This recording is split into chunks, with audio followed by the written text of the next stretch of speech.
Astral, Meteor Hammer, Sanities, they're dead. The opener from Galaxy, you see the Ember Mirana combo. I'm a big fan of the Ember, especially that level, the value change you can get. We see sometimes that the build can be different, where you max out the Flame Guard, or you can max out Slight and chains together. But even just that value point in chains is so strong for the Mirana. You're wrapping through mid and finding the connection with the arrow for the setup, and already Yangon with these two heroes don't really offer many good ways to deal with the Ember. Usually I'd say I'm always have been a big fan of OD versus the Ember if it's a core, but we don't see, you know, OD core or position 2 in general, not really a thing anymore. Position 2 a little bit, but it leaves themselves options, I think, is the thing. And I feel like after what happened in that game 1, maybe there was just some stuff that Galaxy Race were feeling a little uncertain about with some of their heroes, right? Whereas this time around, Alacrity, he is like one of the Ember Spirit players that you think about when you think of the Southeast Asian region. So just going back to comfort, probably the only other hero that he's more comfortable on is like Invoker, for example. And unfortunately, Invoker's kind of a lot more out of the meta, especially now that Faceless Void isn't like the be-all and end-all of position 1s to set up for the easy Sunstrike combos. So yeah, we'll see. You know, like you mentioned, and like I was talking about in the Game 1 draft, for a Mirana to work, you really do need that Spirit setup. Obvious course, the Chains, the Electric Vortex, or the Astral Spirit. All very good. We see a lot of cores getting banned out, and so far for Yangon Galacticos as well, their only 2 map victories have been with the Phantom Assassin as their carry. So banned out here from Galaxy Race are not going to give them an opportunity to pick that one up, but we do have the Ogre now from Galaxy Racer. So a nice little position 5. How do we feel the Ogre is going to go versus the OD in the lane though? I feel that, can the Ogre really out harass the OD? No, is the long and short of it. You're basically always just going to have the OD be able to outrange you.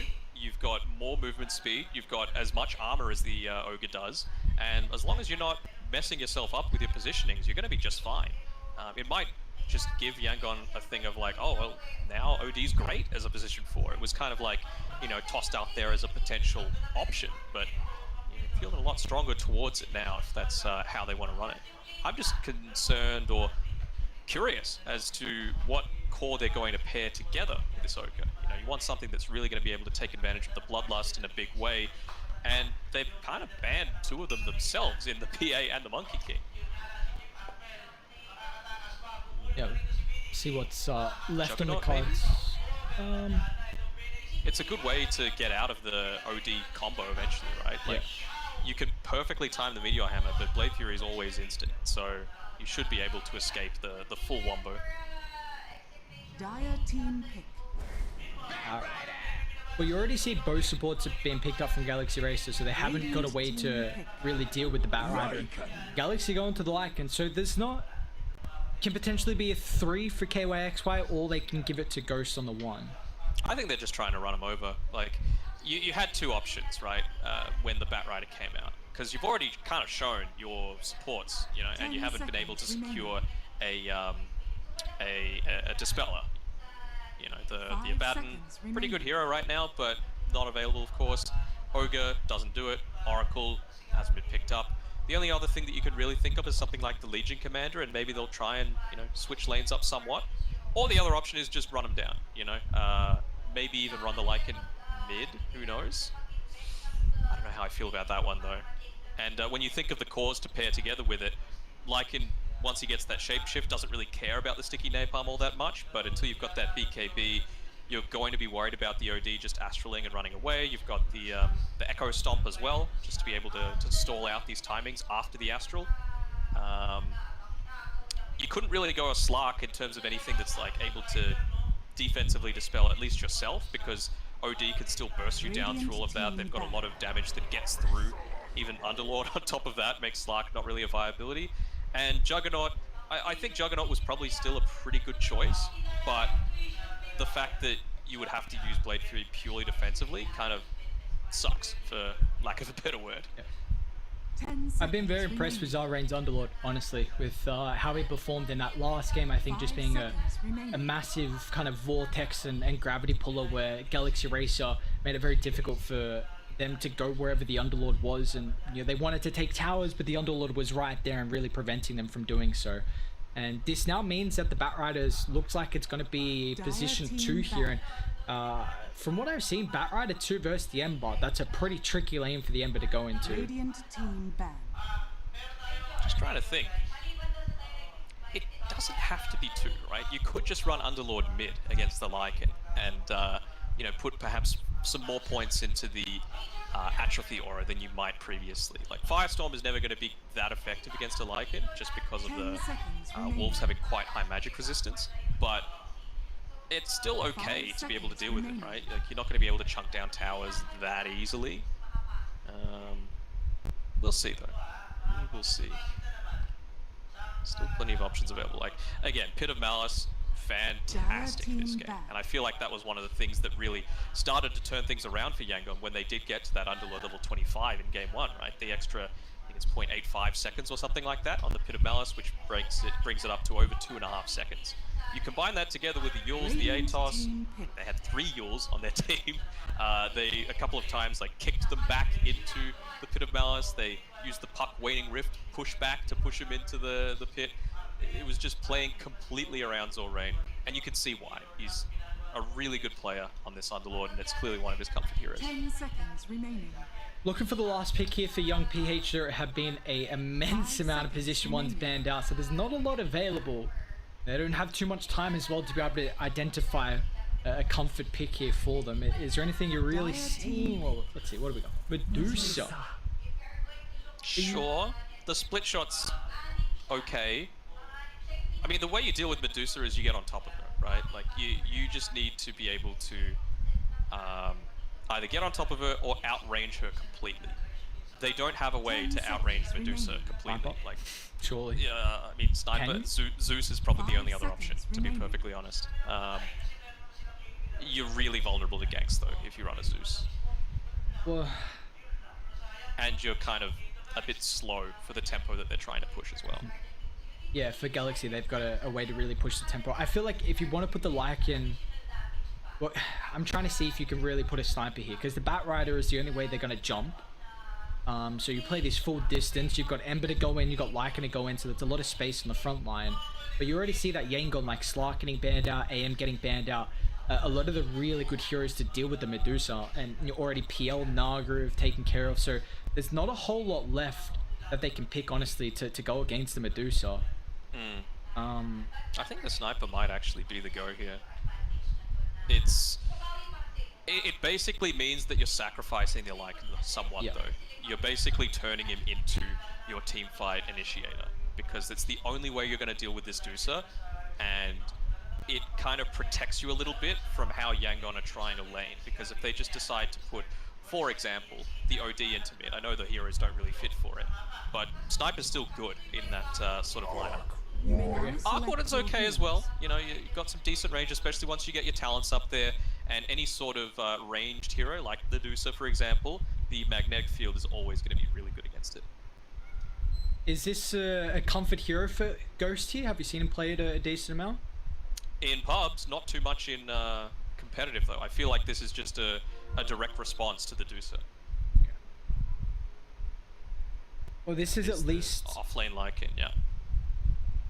And the offlane Lycan is something we've been seeing a decent amount so far in the past couple of days through a lot of the regions. What is really enabling this hero to be played in the offlane? I think, like I mentioned, if you act as this teamfight starter, you know, with the shapeshift, you're always going to have a good amount of maneuverability. It's kind of similar to the Beastmaster in the build-up, that, you know, you're just going to go for a Necro book, you're going to use it to push towers, and you are inherently sustainable in the lane just with a Feral Impulse, right? You've got a lot of extra damage, and you've also got the passive regen that's able to come through from it. So that's going to be always really nice to have. It's just a matter of, is that going to be able to withstand what they've got right now on Yangon's side? Like, you've even got an Elder Titan against this. So all of those extra units that you're going to be able to have, that's going to be rallying around this team, that's going to be pushing forward, you just get the Elder Titan, and you're able to dish out a good amount of right-click yourself. It's not going to be quite to the extent that we saw with Dreamer Cell and In Your Dream, though, with 0-2 the other day. That was some nuts Elder Titan gameplay. Yeah, we're very impressed with that ET performance. It was a treat to watch, and Prepare for well, who knows? battle. Maybe he goes for a similar build for Lon, just chunk him down. But it does really seem like Radiant have almost like a 4 Protect 1. Like if you take a look at Batrider 2 isn't going to scale as well as what some of the mid laners will to the late game where the Medusa will really shine.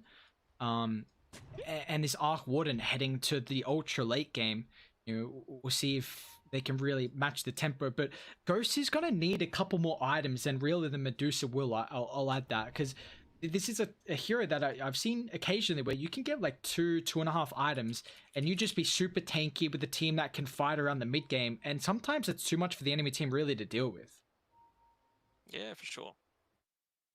How do you think the timings are going to work in this game? Do you think it's just going to go ultra late where we'll just see the Medusa and Arc Warden, once again like last game where it was the Troll Warden and the Phantom Assassin? Do you think it's going to be a carry matchup at the late game, or can either team maybe hit, in particular like Yangon, hit some mid game timing? I'm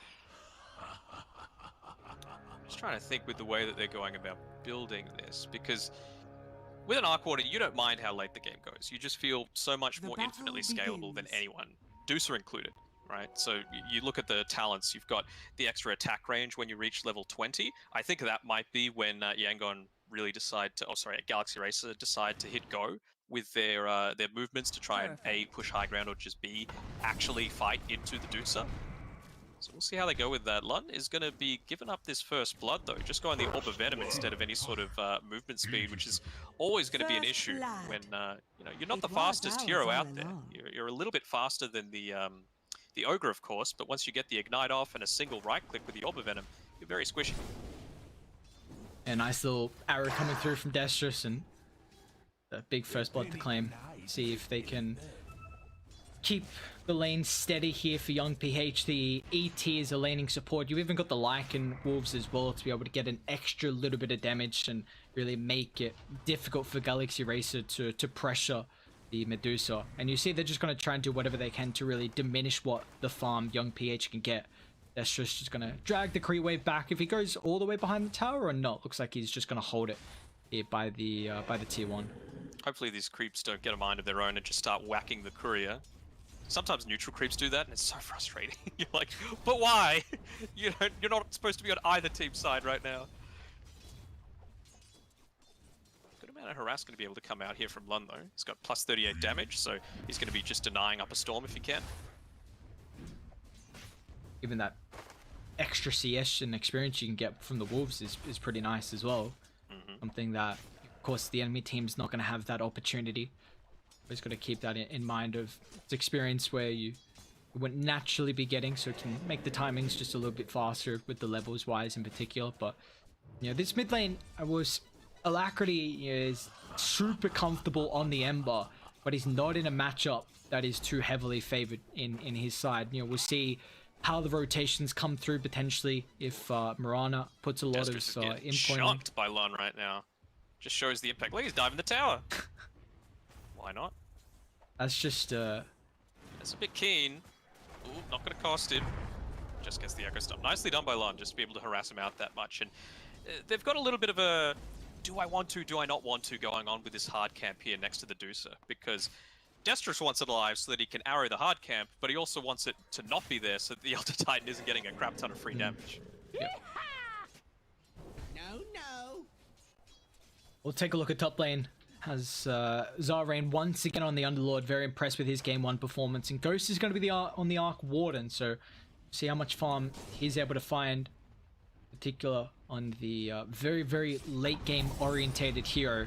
Can get in that involvement, but once again Destrus with the rotation super early on. Skill A is going to go for a TPR, same with Zarain as well. Unfortunately the OD already went back to the T1 tower, so it's going to cost the Underlord his life. Now that KOXY, he's level 3, so he's got those wolves that are able to sustain a little bit more of the harass coming out from Lun. He's obviously got the 1 point of the Feral Impulse. Destrus is able to make these kind of rotations, make those kills happen. You can see he's forced to go some alternate ways of being able to get those hard creeps. He just picks up that one in the Radiant jungle. He also got the other Wild Wing Ripper to the left of the Radiant Shrine, outpost rather. Dies out. You have Well. no right. Good exchange there, coming out for Alacrity, getting the experience ahead of him, and how much he's half a level ahead of the Batrider now, so that's going to be really handy. And in a lane that I'd say is not really going to go too much in your favor, that's really nice. The fact that you get the kill first over the Batrider there. You can see with Alacrity as well. Like I mentioned before, with the Mirana, you always want to have at least the 1 point into the Searing Chains just to enable that potential for the Mirana rotation to come through. Oh, Korea. No, Oh, no. 343. Oh, it just lives. 2 HP. Lorraine might be in trouble here. 343 is a More than good way mine. to be able to set up. Try and chase him down, and yeah, might be able to get an extra kill here. That's Get the gonna be- Korea. Dire's Oh, turret yes. That has time been he'll one hit it. Darkness. At least Ghost gets the kill. He's like, alright, you get my courier, I get the kill. You know, who's laughing now? I don't know, it was his gloves of haste. That Pretty is, important. yeah, it is true. Those 3 heroes being distracted all that time.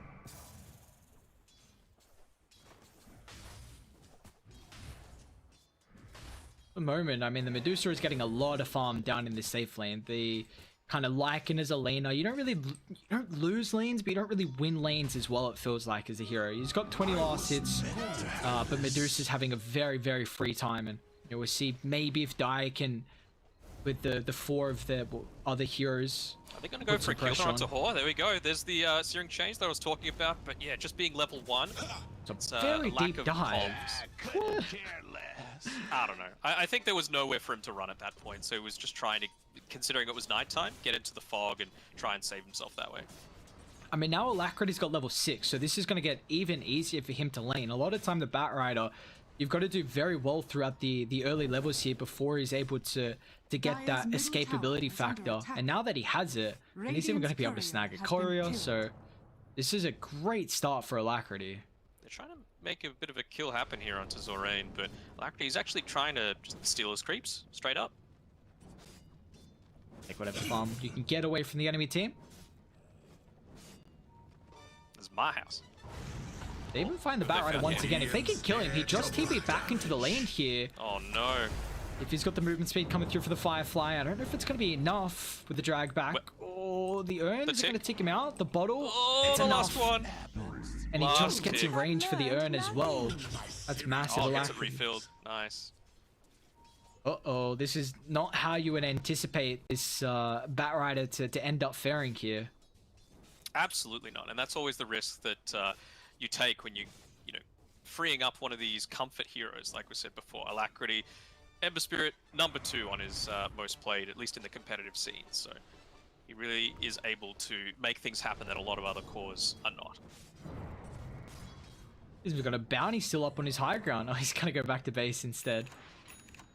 He can use that for another time there, but this has been a great start for Dire, and it's gonna enable them to just start running the Medusa at a pretty good timing here. You see KYXY already with the Necro forces the Medusa back to the back to base here, so they might have to put the Underlord down bot pretty early, but even Underlord's had a bit of a rougher stage, and it's not like last game where we saw Underlord solo in the Axe lane where he was able to get a lot of gold, and that early hood Radiant's and the top early tower levels is under enabled him to attack. really be this bodyguard on towers. He's still going to come down, so I'll see if he can do the job to protect the T1 tower.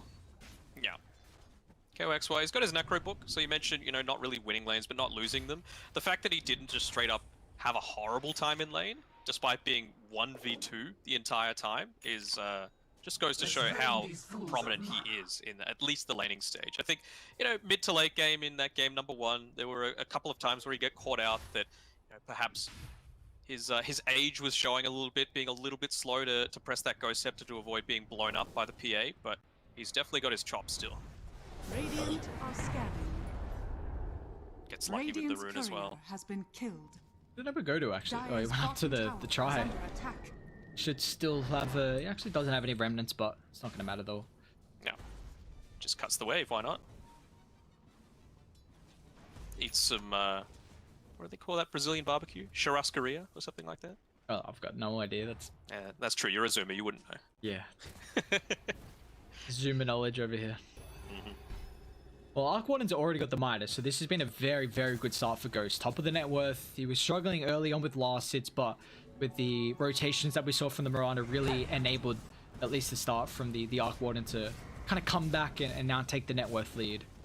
Desperus has been on point with his arrows as well. He just connected another one onto Horde, just keeping the pressure up on him, and it's more than a level advantage right now that Alacrity has as a result of this constant pressure. He's been missing some last hits though underneath here. He just basically missed that entire creep wave except for the rage creep.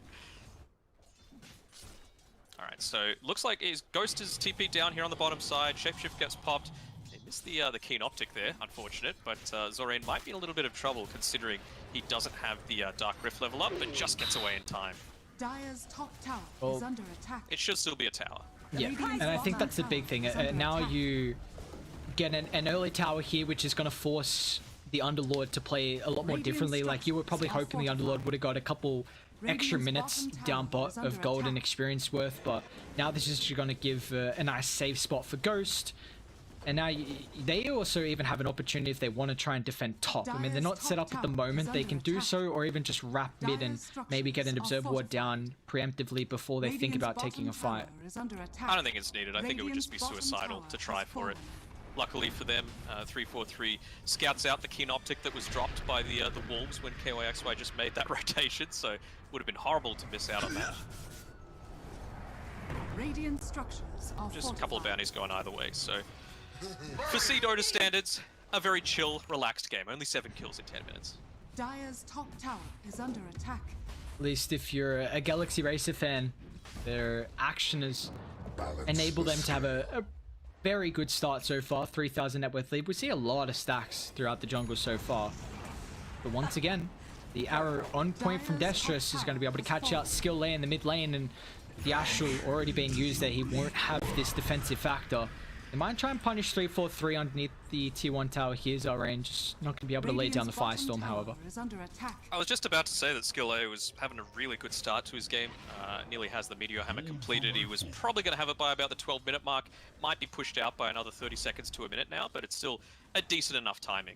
You can see there's Zore tried to body block the arrow just to keep the siege creep alive. They just want to put the pressure on to Galaxy Racer, especially while, you know, you've only got level 2 Necro. Level 3, it becomes a lot scarier to make any sort of defenses happen on Yangon's side. You see but, the stacks though. Young PH, he's picking it up with that Mask of Bandits as well. He's just able to sustain so easily. And once again, I mean, now you've got the Underlord situating around the mid wave here. So we saw last game, Yangon did a very good job of protecting the tier 1 tower, which enabled their Phantom Assassin to be able to catch up on the farm that she was lacking on previously. And even though the Medusa's, you know, neck and neck in the top of the network, still is going to need a lot more time to come online and really wants to be situated around the triangle camp. So Radeon, similar to last game, have to do a very good job of being able to bodyguard kind of the river and make sure they can't infiltrate through the triangle. So he's building into the Maelstrom, very normal for the Arc Warden here with Ghost.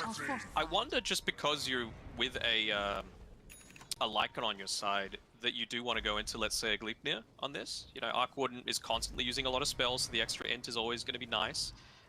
And just to allow the Lycan to actually be a right-clicking threat as opposed to just a tower-taking threat would be big. Maybe once again, Galaxy Racer, they're pushing the tempo a little bit too much around the tier 1 mid. They're going to try and go for the Dark Rift away, but the ET eats the arrow and he takes way too much damage. Skill A as well almost falls, but it looks like Galaxy Racer this time going to be able to crack the tier 1. The help of all of their heroes showing up here for battle. Radiant's middle tower has fallen. Yeah, it's just a night and day differential. Man, even going a Maelstrom on this Ember Spirit as well. So any sort of team fights, if they're ever trying to clump up, it's always going to be kind of risky. But I don't know how I feel about that. Against a Dusa, it feels like you just need more hard damage as opposed to, you know, little bits of magic damage here and there.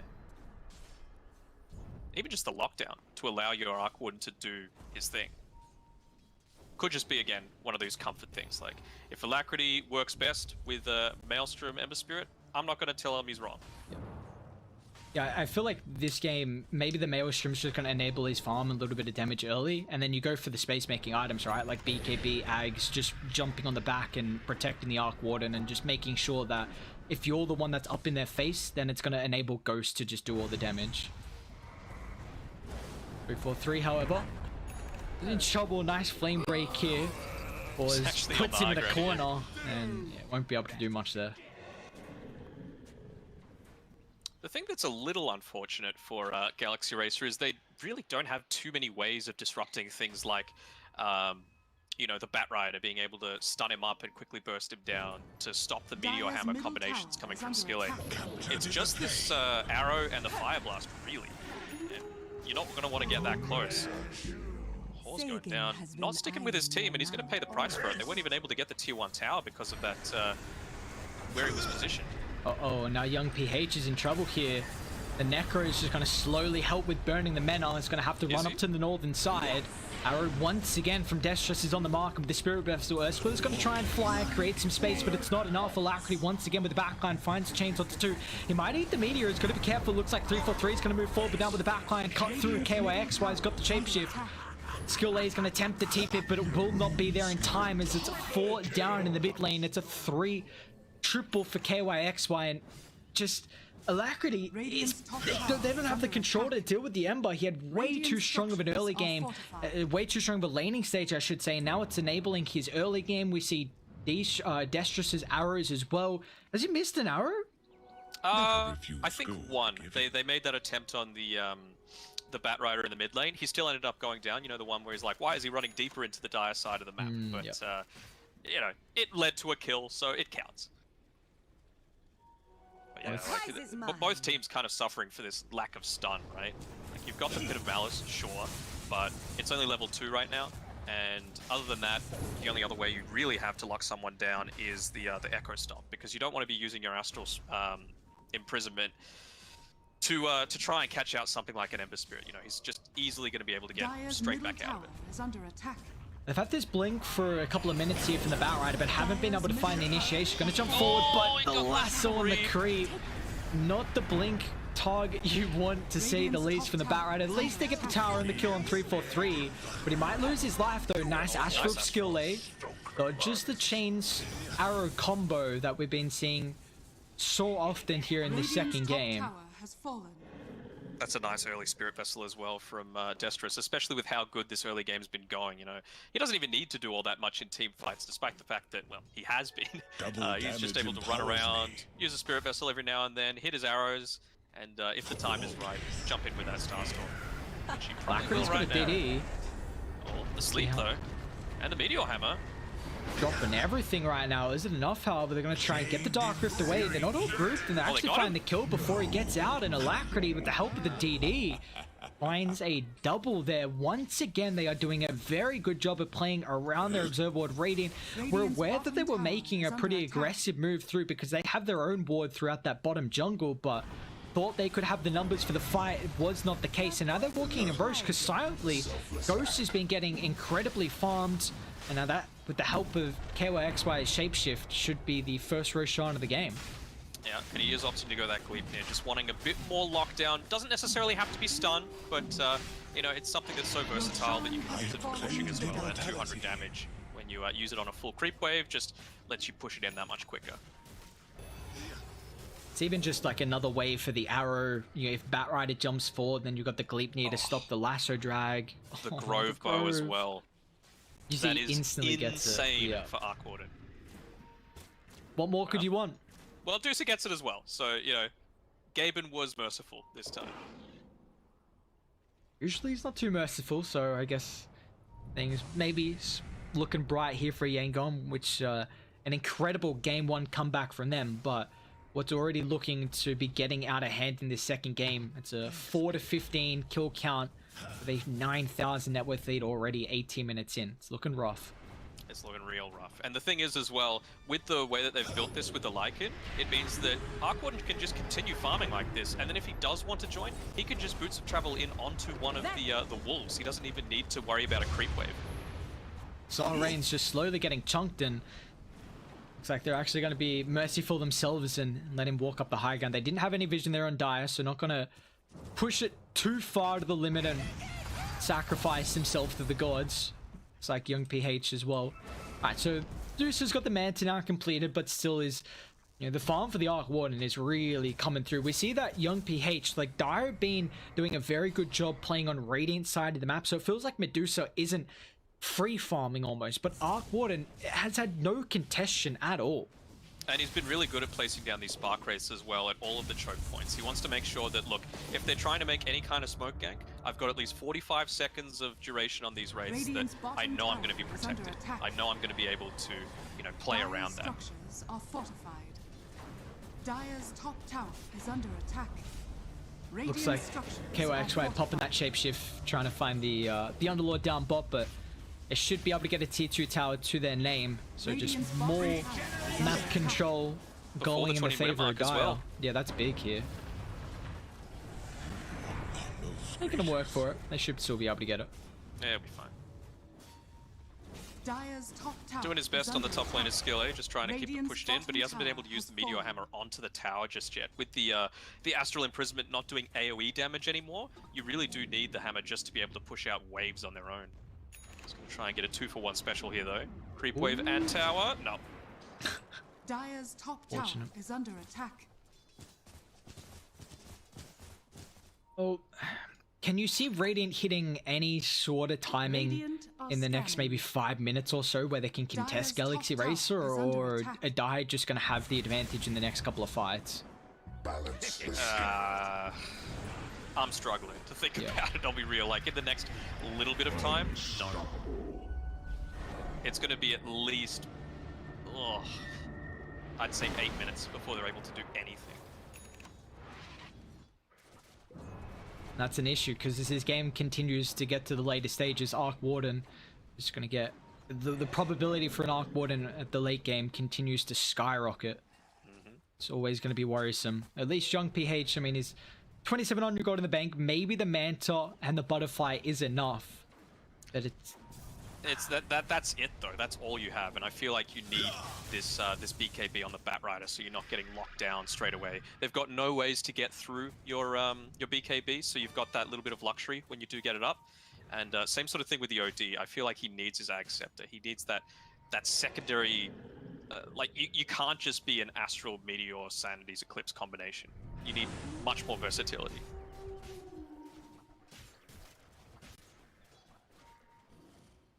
Dire's top tower. Skill A is even scared about just even being in experience range of this creep wave because of how aggressive Galaxy Racer has been just playing on their side of the map. Young PH is pinging it out saying, hey, give me the farm, but Skill is like, level 10, that's all I want. I just need something here. The life of a support. The life of a support. It's a rough one. Smoke's coming up though. They're making the rotation. Wonder if Skill is going to try and sneak past the secret shop, maybe buy the point booster, or if he's not sure if he wants the Force Staff, might go into the Staff of Wizardry first. But not going to be popped just yet, is that Spark Wraith. Korea might see the Firefly if it goes a bit to the left. Okay. Well, that's the first smoke movement that we've really seen from Radiant, from Yangon, where they've really tried to find the Arc Warden. But look at Ghost's positioning. His Spidey sense is tingling. He's like, all right, you know, they're doing something. Skill A, however, this is a very deep attempt to cut the wave, and looks like with the Gleipnir, it's going to hold him here. KYXY is just going to pop the ultimate. Skill A tries with the TP, but unfortunately, it's not going to work out in their favor. So Radiant do get some vision down by the triangle. Ooh. See how long this is going to last. How big is this Spirit going to get, though? Look, it's launching all the way across the map. Ooh. It doesn't connect onto much, though. Nah. Barely Radiant's courier has been killed. Arc wouldn't have just taken all the camps, basically. Deceptive. Yeah, it's looking rough. Like you mentioned, they've been playing on the Radiant side of the map so much that there's just no places for Yangon to farm right now. They're trying to do their best, as we've seen with Skill A, just parking himself above the in the tree line on the top side of the map. You know, occasionally getting a Meteor Hammer off, keeping the wave pushed out that way. But it's this sort of thing where, you know, you see why heroes like Puck are really good, because they could just, you know, push the waves and have team fight effectiveness. Yeah, and when they're in a scenario like this, at least you can still get something. Like, it just feels like the net worth disparison is very outweighed right now because of the Medusa. Like, this is getting into a stage where it's 4 protect 1, and it's going to get rough. Yeah, he is donezo. you've got the Fire Blast ready to set up. Don't even need that quick there, but Ghost was just like, you know what, I'll take it. Burn 200 mana of yours. I guess it's a Tempest double, doesn't matter. Yep. Yeah, just that 220 damage really just wipes out about half the HP of most creep waves, and then it's only a couple of right clicks, you get a few of those Maelstrom procs, you're totally fine with it. And like you mentioned before, it's a Tempest double, so you don't care about just bleeding mana every single time you use it. ET might be in a good spot if he pops this, because the rest of the team need to TP up pretty fast. Young PH. Uh-oh. Was our range showing? Yeah, looks like they just want to cut and dip out, but Alacrity not going to have a way to stop that. On the high ground. Lund, however, still hasn't TP'd. Alacrity's hunting, and I mean, he's already got the Aghanims completed. Didn't go for the BKB after the Maelstrom. Gonna get a TP? No. 3-4-3. Just in the nick of time will cancel that. But Radeon, they have at least got out of dodge out of the bottom lane, so we're going to see instantly them trying to shove top and mid in. It might at least allow Galaxy Racer now, with how Radeon been positioned the past couple of minutes, it should be obvious for 3-4-3 that this bottom side's ward, and you already see one obs is going to get de-warded. There's still two in the vicinity though. He's nearly got that energy booster, going to be really effective again as we progress into the team fight stages here. Jump in. Rain, unfortunately this time you won't have the ultimate, and look at him just get melted. This D-Streets' Mirana, he had so much net worth in that game 1, now this game 2 as well. 7, 0, and 9. You highlighted Mirana loves to play it, and man, he's playing it incredibly well.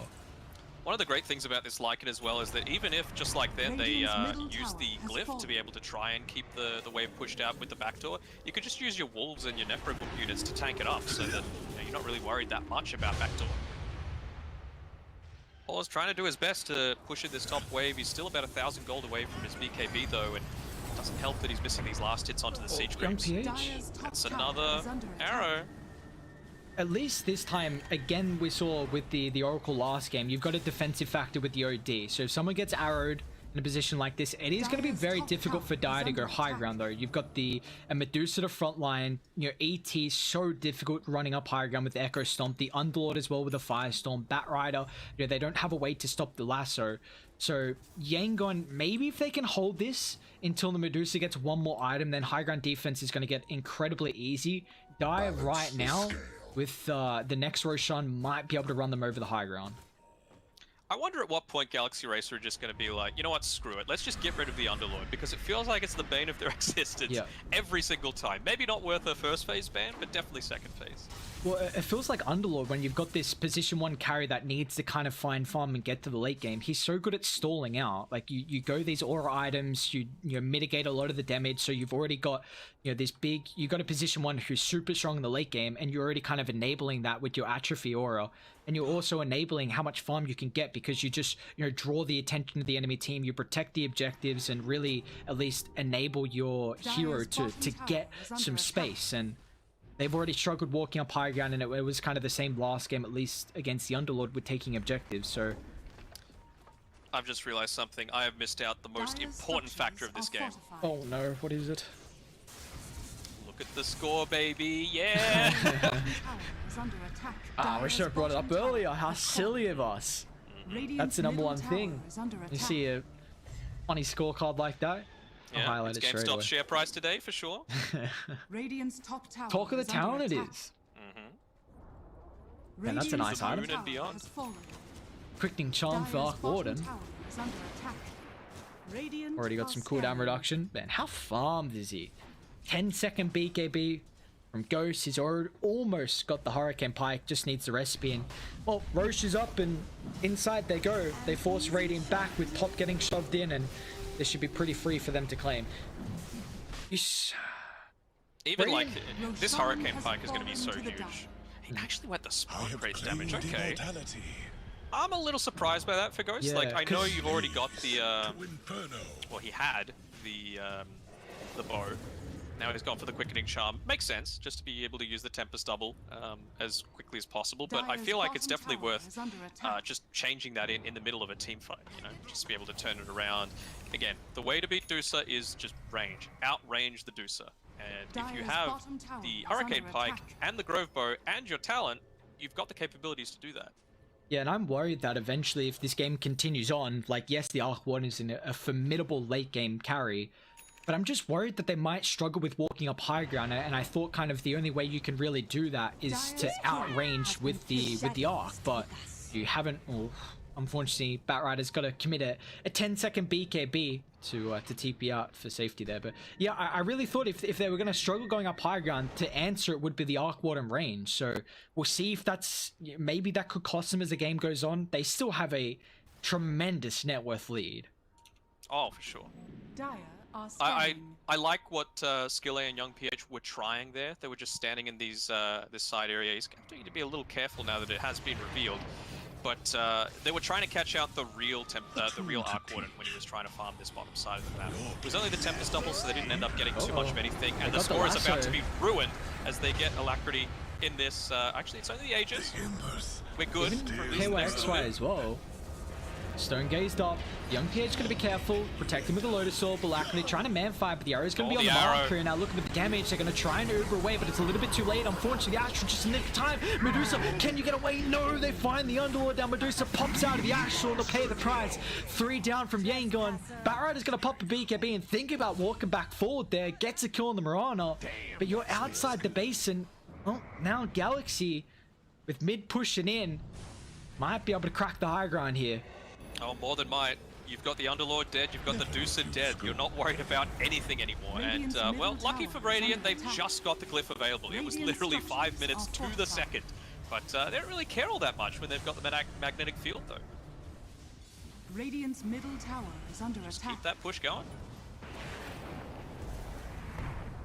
And this Tempest double, at least it's going to tick out here, and with OD and the Underlord coming back up, I'll try and get the tier 3. That's very big for them to find. Just even the extra tower protection they can get with the aura effectiveness, but they've got to be careful how long they stick around.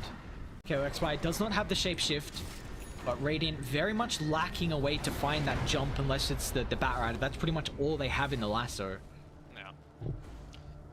It's it might seem like panic stations, but it feels to me like the only way Yangon have a way to come back into this is just to turn that Demon Edge into a Rapier. You need to be able to attack through this magnetic field, because it feels like they're just not able to do any damage otherwise. Yeah, I think it's getting to the stage where, well, they won last game with a Rapier. Might be getting to Dire territory where you got to pull something out of the hat. Yeah. We'll see if Dire have got the numbers advantage to take the fight, though. They're coming over incredibly fast with the Lycan and the Ember. KOXY pops the BKB, even with the TP rotation for the Arc Warden. That's the real one. OD's going to get caught out with the crits coming out. His skill label pay the price here. Still stuck up the high ground as well as Rain. So 2 down. And with the Underlord gone and the OD down, Galaxy, do they want to walk back up? I feel like it has to be a Rapier. Like they just don't have another option, in my opinion. Not while they're getting picked off like this. They know the BKB was used as well here with Horse, so he's going to have to be super careful as well. You see Top's getting shot in as well from Ghost, and that's a massive wave of the Catapult too. Horse going to try and do as best as he can, but he's going to be careful because the BKB is on cooldown, so if they get one stun into the arrow, see Alacrity really trying to punish this. They got the chains combo off, but just a little bit too far in range for Destrus to round it off with the arrow. Not a full set of racks just yet. Range racks, unkillable damage at the moment in the mid lane. With a 24,000 net worth lead, Young PH commits with the MKB though. Launch to that Demon Edge, not going to get turned into a Rapier. This feels like it's a desperation smoke though. Dire about to have everything back up pretty much, at least the important factors. Tempest double in a couple seconds. Shapeshift is back up and available here. You've got to try and burst someone down with the lasso, and if you don't get that instant pick off, then the team fight looking very grim. And it's going to be so much harder now that they've got the Lincolns on this Ember Spirit as well.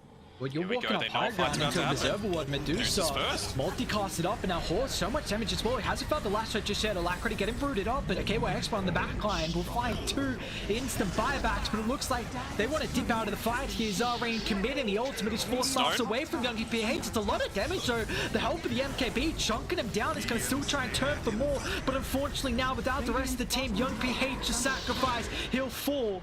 Does not have a buyback. And even KYXY hits a bash as well on skill 8 outside the base. Galaxy Racer are hunting Zarain. That's an ambitious TP, but he does get it actually. Just a little spot there. Getting a good amount of gold from that team fight was Young PH, but still not enough for the buybacks. So they're going to be able to feel somewhat confident as they're pushing into this. At least the tier 3 tower should go down nice and easily. Radiant's bottom tower has Just makes it that much easier not having to worry about the constant harass, especially coming up onto your more squishy supports like the Mirana. He's not 100% sure where he wants to go yet. He bought up the medallion, ended up selling it straight away. 8 charges on that Spirit Vessel though. Sheesh. It's been a good game so far for Destrus. Radiant's bottom Gonna continue moving that into the later stages here of this second game, but they're just picking them apart right now, making sure they can't completely defend one full set of racks, with top getting pressured by the Lycan, bot getting pressured by the Tempest Double and the Alacrity Ember. And now with the Lincolns as well from Alacrity, it's just going to make it even more difficult. This, only hope they really had was the lasso, and now it's pretty much just a pit into maybe an Earth Splitter with a Stone Gaze, and if they can kill him through that duration, but it's... I'm so surprised you don't have the Rapier queued up. That's the only way they come back. Oh, now he has. We haven't seen too many Tempest Doubles get fed over as well, which is pretty important with how much gold they can give to the enemy team. Never refuse gold given. I think Ghost's micro has been, I mean, pretty damn on point, right? Like, the only one that's quote-unquote fed so far is 343, and you could kind of forgive him as an Ogre Magi. You need to fulfill that role of being in there on the front lines to be able to get the stuns off. He's just a little too slow to be able to snipe that ultimate orb that was carrying being carried on the courier for the Underlord. Are we seeing, what is this, a Demon Edge being picked up from the secret shop here? On the Deucer? It's waiting. It's thinking. And Roche might be up in 1 second. So one of the quickest ones I've ever seen before yesterday, but no, it's about a minute away, so yeah, medium time. And even goes back for a BKB on Ember, so just making sure there's absolutely no chance they have be able to find that connection now. He's got Lincoln's BK to be able to protect him. Aghanim's just going to jump the back. It is 100% probability from Dota Plus. Pretty solid. And Ghost has got his Sheepstick once he's done this this camp as well. And he's going to have level 25 soon. You would assume it's the Tempest Double duration that he's going to go for. I mean, if he wasn't scary before, what can you do against this? Yeah, fire out. He's so farmed. Like, they tried to get some deep vision down, like 10 minutes ago or so, but they weren't able to utilize the wards around the triangle. He is yet to die so far in this game from Ghost, and I was questioning whether, how much practice he'd had on the Arc Warden. Oh, at least he's looking strong in this game. Pubs aren't for nothing. He's been playing a little bit there, but it's certainly still effective. The thing I'm most impressed by, to be honest, is KYXY. He has been this frontline initiator starting nearly every single team fight, of course, with some assistance from Alacrity, who's had a good game as well. But KYXY has not died. That is really impressive. I know like it's kind of busted right now, but still.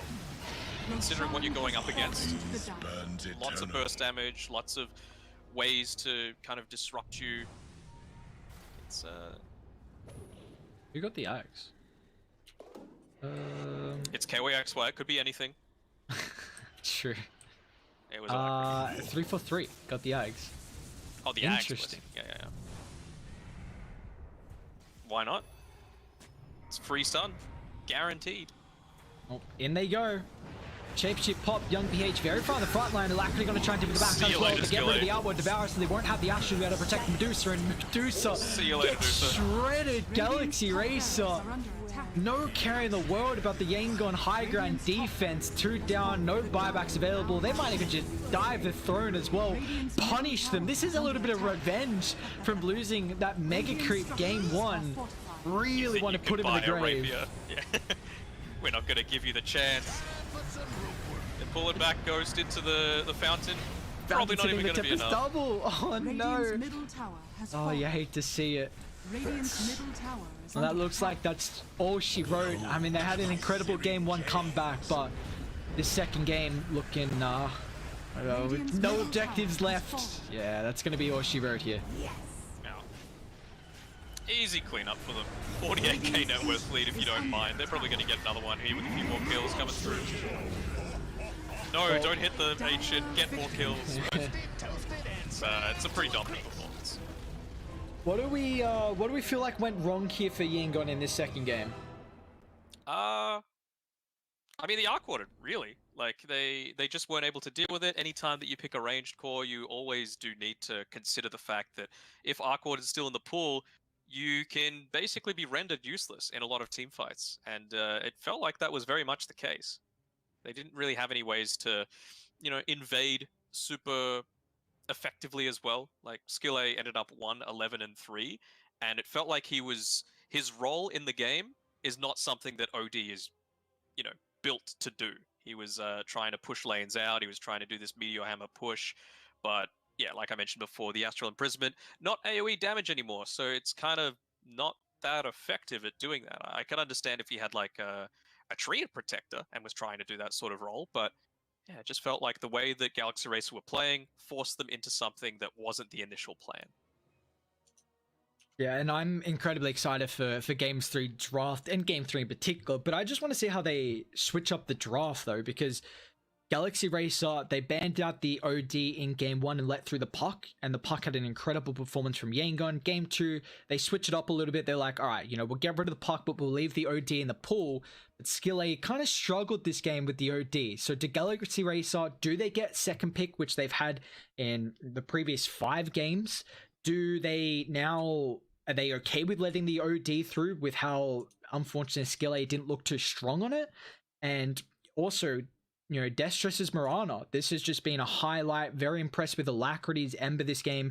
One of his comfort heroes, to say the least. And in a lane that against the Batriders, not the strongest. Man, he looked to turn kind of what the trend has been on its head there, and really enabled them with his item build to be the one to jump, and this really just enabled Ghost to go flawless this game, because you've got an Ember, a Lycan on top of their faces, and if you've got these 2 heroes running at you, you're not going to be able to deal with the Arc Warden as well. So with Galaxy Racer, very impressed with them to be able to come back incredibly strong like they did in their second game, considering after a game 1 performance, if you kind of go down and throw a mega creep lead, sometimes in game 2 your mindset might not be there, but they're showing that's not the case. A very strong, convincing game 2 victory, and now we're going to be going the distance here for game 3. So we'll take a short break with that one right around the corner.